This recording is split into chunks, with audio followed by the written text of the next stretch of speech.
Get ready with me. With Cloud at the back. So, ito yung makeup bag ko.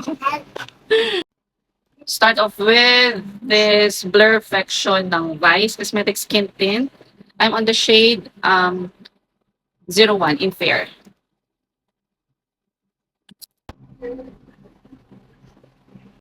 Lip balm.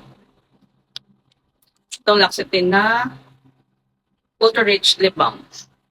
For the blush, I'm going to be using this Get Ready With Me Milk Tint Super Taro Milk Tint Lid, Cheek, and Lips.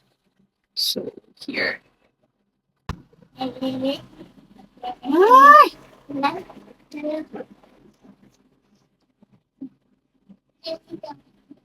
Ala, ang pula.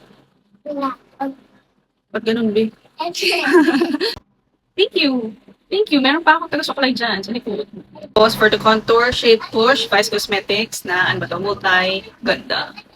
So, dat lang tayo. Tapos dito,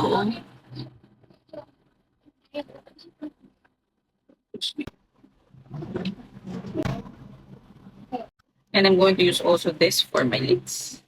Pigmented naman pala talaga. Wala, kaya pala ang kapal.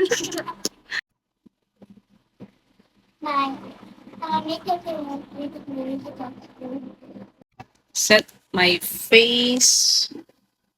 Set my face with this Sheila.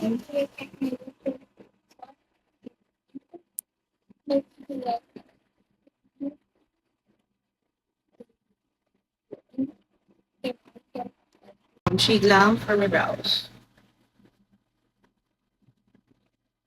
And Chuchu Beauty for the blush. Is that the wax? Yeah, that's a lot from that person. Lipstick, I'm gonna be using this.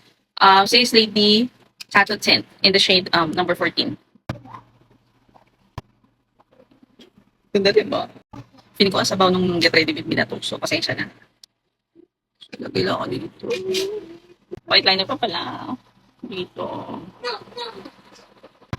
So, yung sabaw nung Get Ready With Me na to eh. So, I guess that's the final look here. Bye! Say bye, Cloud! Bye. Okay. Let's me do it. Bye!